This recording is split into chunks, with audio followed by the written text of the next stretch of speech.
നമസ്കാരം, പുതിയൊരു വീഡിയോയിലേക്ക് സ്വാഗതം. ഒരു രണ്ടാഴ്ചയൊക്കെ മുമ്പ് കുറച്ച് ദിവസങ്ങളായി നമ്മുടെ ഹേമ കമ്മിറ്റി റിപ്പോർട്ടിന്റെ ചൂടൊന്ന് താന്നു വന്നൊരു സമയത്താണ് പോലീസിലെ ഉന്നത ഉദ്യോഗസ്ഥർക്കെതിരെ ഒരു വീട്ടമ്മ പരാതിയുമായിട്ട് രംഗത്ത് വരുന്നത്. ലൈംഗിക അതിക്രമ പരാതിയാണ്. പോലീസിലെ 3 ഉദ്യോഗസ്ഥർക്കെതിരെയാണ്. അതും മെയിൻ ആയിട്ടുള്ള ഉന്നതരായിട്ടുള്ള 3 ഉദ്യോഗസ്ഥർക്കെതിരെയായിരുന്നു ആ ഒരു പരാതി വന്നത്. ആ പരാതി പുറത്തു വന്ന സമയത്ത് അത് കെട്ടിച്ചമച്ച പരാതിയാണ് എന്നുള്ള രീതിയിലുള്ള വാർത്തകളും പുറത്തു വന്നിരുന്നു. റിപ്പോർട്ടർ ചാനലിലാണ് ആദ്യം ഇങ്ങനെ ഒരു പരാതി പുറത്തു വരുന്നത്. ആ വീട്ടമ്മയുടെ അഭിമുഖമൊക്കെ കൊടുത്ത് റിപ്പോർട്ടർ ചാനലുകാരാണ് അങ്ങനെ ഒരു വാർത്ത പുറത്തുവിടുന്നത്. പക്ഷെ പിന്നീട് റിപ്പോർട്ടർ ചാനലുകാർ കെട്ടിച്ചമച്ചുണ്ടാക്കിയതാണ്, വ്യാജ പരാതിയാണ് എന്നുള്ള വാർത്തകളും വന്നു. അതിനുശേഷം പിന്നീട് ആ ഒരു സംഭവത്തെക്കുറിച്ച് യാതൊരു രീതിയിലുള്ള വിവരങ്ങളും നമുക്ക് അറിയാൻ വേണ്ടി സാധിച്ചില്ല.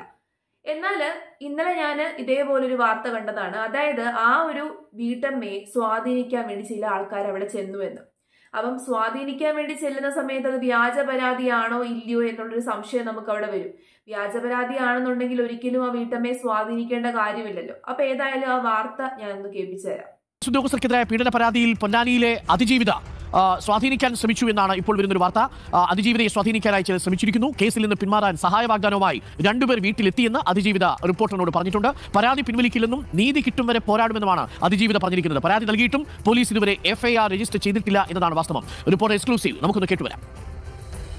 പൊന്നാനിയിലെ അതിജീവിത കൊടുത്ത പരാതിയിൽ ഇതുവരെയും FIR എടുത്തില്ലെന്ന് മാത്രമല്ല, ഇപ്പോൾ അതിജീവിതയെ കേസിൽ നിന്നും പരാതിയിൽ നിന്നും പിന്മാറ്റാനുള്ള വലിയ ശ്രമമാണ് നടന്നുകൊണ്ടിരിക്കുന്നത്. അതിജീവിത നമുക്കൊപ്പം ചേരുകയാണ്.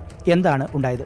അത് 4 ദിവസമായി 2 ആണുങ്ങൾ വന്ന്, ചെറുപ്പക്കാർ ഇൻസൈഡൊക്കെ ചെയ്തിട്ട്. അപ്പോൾ ഒരാളെ കൈ ടേബുണ്ട്, ഒരാൾ ഇവിടെ വന്നിട്ട് മൊബൈൽ കൈ പാൻറ്റിൻ്റെ ഉള്ളിൽ നിന്ന് എടുത്തിട്ട് എന്നോട് വെച്ച് നിങ്ങൾ ഇതിന് ഉറച്ച് നിൽക്കാമെന്ന് വെച്ചാൽ. അപ്പോൾ ഞാൻ ഉറച്ച് നിൽക്കാൻ, ഞാൻ അനുഭവിച്ചതാണ്, വേറെ ആരും അനുഭവിച്ചതല്ല എന്ന് പറഞ്ഞ്. അതുകൊണ്ട് ഞാൻ ഇതിനൊന്നും പിന്മാറൂല എന്ന് പറഞ്ഞു. അപ്പോൾ നിങ്ങൾ തീരെ ഇനി പിന്മാറൂല? ഞാൻ ഇല്ലില്ല പിന്മാറൂല എന്ന് പറഞ്ഞു. നിങ്ങൾക്ക് എന്ത് സഹായം വേണമെങ്കിൽ ഞങ്ങൾ ചെയ്തു തരാമെന്ന് പറഞ്ഞു. ഞാൻ എനിക്കൊരു സഹായം വേണ്ടെന്ന് പറഞ്ഞു. ഇതുവരെ എൻ്റെ കേസും എടുത്തിട്ടില്ല. അവർ വലിയ വലിയ ആൾക്കാരായ കാരണം എൻ്റെ കേസ് FIR പോലും ഇട്ടിട്ടില്ല, ഒന്നും ഇട്ടിട്ടില്ല. ഞാനിപ്പോൾ കേസ് മുന്നോട്ട് പോകുള്ളൂ. ഇനി ഏതായാലും പിൻവലിക്കണില്ല. ഏതായാലും ഞാൻ നനഞ്ഞ് ഞാൻ കുളിച്ച് കയറാൻ വേണ്ടി നിൽക്കുക തന്നെയാണ്. ഞാൻ ഒരിക്കലും പിന്മാറൂല. എനിക്ക് നീതി എവിടുന്നോ കിട്ടണം, അതുവരെ ഞാൻ പോരാടുമെന്ന് പറഞ്ഞു. അപ്പോൾ ഈ പരാതി പിൻവലിപ്പിക്കാൻ വേണ്ടിയിട്ടാണ് അവർ വന്നത്? പരാതി പിൻവലിക്കാൻ തന്നെയല്ല വന്നിട്ട് എന്നോട് പറഞ്ഞ് നിങ്ങൾ രണ്ടാമത് ഒന്നും കൂടി ആലോചിച്ച് വിളിക്കുക. അപ്പോൾ ഞാൻ ചോദിച്ചു നിങ്ങളെ പേരെന്താണ്, നിങ്ങൾ എവിടെയുള്ള ഒന്നും മുണ്ടണില്ല അവർ. പിന്നെ നിങ്ങളെ ഞാൻ പറഞ്ഞു എൻ്റെ വക്കീലിനെ വിളിക്കട്ടെ എന്ന് പറഞ്ഞപ്പോൾ അവർ വേഗം ഇറങ്ങിപ്പോയി. പിന്നെ ഒന്നും മുണ്ടില്ല. കേട്ടില്ലേ? ഇതുവരെ ആ പരാതിയിൽ FIR ഇട്ടില്ല, ഒരു രീതിയിലുള്ള അന്വേഷണവും നടത്തിയിട്ടില്ല. ഈ ഒരു പരാതിയുമായിട്ട് ഈ യുവതി രംഗത്ത് വന്ന ആ ഒരു സമയത്ത്, ഈ വീട്ടമ്മ രംഗത്ത് വന്ന സമയത്ത് 2 ദിവസം കഴിഞ്ഞപ്പോൾ ഈ ഇരയുടെ, ഈ വിക്ടിമിന്റെ പ്രൈവസി പോലും മാനിക്കാതെയാണ് ഒരു കൂട്ടം പോലീസുകാർ അവരുടെ വീട്ടിൽ ചെന്ന് ചോദ്യം ചെയ്യലൊക്കെ നടത്തിയത്. അങ്ങനെ ഒരിക്കലും ചെയ്യാൻ പാടില്ലെന്നാണ്. അങ്ങനെ ഒരു കൂട്ടം പോലീസുകാർ അവിടെ ചെല്ലുമ്പോൾ അവരുടെ പ്രൈവസി എന്ന് പറയുന്ന ആ ഒരു സംഭവം അവിടെ ഇല്ലാതെയാവുകയാണ്. അപ്പൊ അങ്ങനെ വരെ ചെയ്തു എന്ന് ആലോചിക്കണം. ഇപ്പൊ ഇതാ സ്വാധീനിക്കാൻ ശ്രമിക്കലും. ഒരുപറ്റം ആൾക്കാർ ചേർന്ന് ഒരു വീട്ടമ്മയുടെ അടുത്ത് ചെല്ലുകയാണ്. അവർക്ക് വലിയ ആശ്രയമൊന്നും ഇല്ലാത്തവരാണെന്ന് കേട്ട് കഴിഞ്ഞാൽ നമുക്ക് മനസ്സിലാവും. ആരും തന്നെ അവർക്ക് ചോദിക്കാനും പറയാനും ഒന്നും ഇല്ല.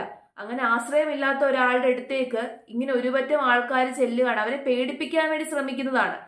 അവർ പീഡിപ്പിക്കപ്പെട്ടോ ഇല്ലയോ, ലൈംഗിക അതിക്രമത്തിന് വിധേയമായോ ഇല്ലയോ എന്നുള്ള കാര്യത്തിൽ 100% നമുക്ക് ഉറപ്പൊന്നും പറയാൻ വേണ്ടി പറ്റത്തില്ല. കാരണം അന്വേഷണം എങ്ങും എത്തിയിട്ടില്ല, തെളിവുകളൊന്നും തന്നെ പുറത്തു വന്നില്ല. പക്ഷെ എന്നിരുന്നാൽ തന്നെയും ഇങ്ങനെ ഒരു ഗുരുതരമായിട്ടുള്ള ആരോപണമായിട്ടൊരു വീട്ടമ്മ രംഗത്ത് വന്ന സമയത്ത് അതിനകത്ത് FIR ഇടുകയും ആ ഒരു കേസിൽ അന്വേഷണം നടത്തുകയും ചെയ്യേണ്ട ഉത്തരവാദിത്തം പോലീസുകാർക്കുണ്ട്. അങ്ങനെ ചെയ്യണം. അതിപ്പോ ഏത് തന്നെ കേസ് ആയിക്കോട്ടെ. ഇവിടെ ഇപ്പോൾ അങ്ങനെ ഒരു സംഭവം നടന്നിട്ടുണ്ട് എന്നുണ്ടെങ്കിൽ വളരെ ഗുരുതരമായിട്ടുള്ള ഒരു സംഭവമാണ്, നാണക്കേടുണ്ടാക്കുന്ന രീതിയിലുള്ള സംഭവമാണ്. അതും പോലീസുകാർക്കെതിരെയാണ്. നിയമം നടപ്പാക്കേണ്ട പോലീസുകാർ തന്നെ ഇത്തരത്തിലൊരു ഒരു പ്രവൃത്തി ചെയ്യുക എന്ന് പറഞ്ഞു കഴിഞ്ഞാൽ അതിനെക്കാട്ടിൽ വലിയ നാണക്കേട് വേറൊന്നുമില്ല. ജനങ്ങളെ സംരക്ഷിക്കേണ്ട, ജനങ്ങളെ പ്രൊട്ടക്ട് ചെയ്യേണ്ട പോലീസുകാരുടെ അടുത്ത് നിന്ന് തന്നെ ജനങ്ങളെ രക്ഷിക്കേണ്ട ഒരു അവസ്ഥ വരുവാണ്. അതാണ് ഈ കേസിലെ ഏറ്റവും വലിയൊരു നാണക്കേടെന്ന് പറയുന്നത്. അപ്പൊ അത്രയും വലിയൊരു നാണം കെട്ടൊരു കേസാണ്, ഗുരുതരമായിട്ടുള്ള ഒരു ആരോപണം, പോലീസുകാർക്കെതിരെ വന്ന ഗുരുതരമായിട്ടുള്ള ഒരു ആരോപണം. അപ്പൊ തീർച്ചയായിട്ടും അതിന് കൂടുതൽ മാധ്യമ ശ്രദ്ധ കിട്ടേണ്ട ഒരു സംഭവമാണ്. അതിനകത്ത് കൂടുതലും കോൺസെൻട്രേഷൻ കൊടുക്കേണ്ട ഒരു സംഭവമാണ്. FIR ഇട്ട് അന്വേഷണം നടത്തണം, തെളിവുകൾ എന്തെങ്കിലും ഉണ്ടോ എന്ന് കണ്ടെത്തണം. പോലീസുകാർക്കെതിരെ ആകുമ്പോൾ അത് കുറച്ചും കൂടി ജാഗ്രതയോടുകൂടി അന്വേഷണം നടത്തേണ്ട ഒരു സംഭവമാണ്. പക്ഷെ ഒന്നും എങ്ങും എത്തിയിട്ടില്ല. അപ്പൊ അതെവിടുത്തെ നിയമമാണ്? പോലീസുകാരായിക്കോട്ടെ, ഈ നാട്ടിലുള്ള ഏത് സാധാരണക്കാരായിക്കോട്ടെ, എല്ലാവർക്കും നിയമം എന്ന് പറയുന്നത് ബാധകമാണ്. അവർ തെറ്റ് ചെയ്തിട്ടുണ്ടെന്നുണ്ടെങ്കിൽ എന്താണ്, അവർ ശിക്ഷിക്കപ്പെടണം. പക്ഷെ അങ്ങനെ ഒരു സംവിധാനമല്ല ഇപ്പൊ നടന്നു വരുന്നത്. പോലീസുകാരായിക്കോട്ടെ ഇത്തരത്തിലുള്ള വലിയ വലിയ ആൾക്കാരെ സംരക്ഷിക്കുന്ന രീതിയിലാണ് കാര്യങ്ങൾ മുന്നോട്ട് പോകുന്നത്. ഇതിനകത്ത് ഗവൺമെന്റ് ഇടപെടുന്നില്ല, കോടതി ഇടപെടുന്നില്ല, മാധ്യമങ്ങൾ ഇടപെടുന്നില്ല, ആരും തന്നെ ഇടപെടുന്നില്ല. ഒരു വീട്ടമ്മ ഒരു പരാതിയുമായിട്ട് വന്നു, അത് കള്ളക്കേസാണ് എന്നുള്ള റൂമറുകൾ വരുന്നു.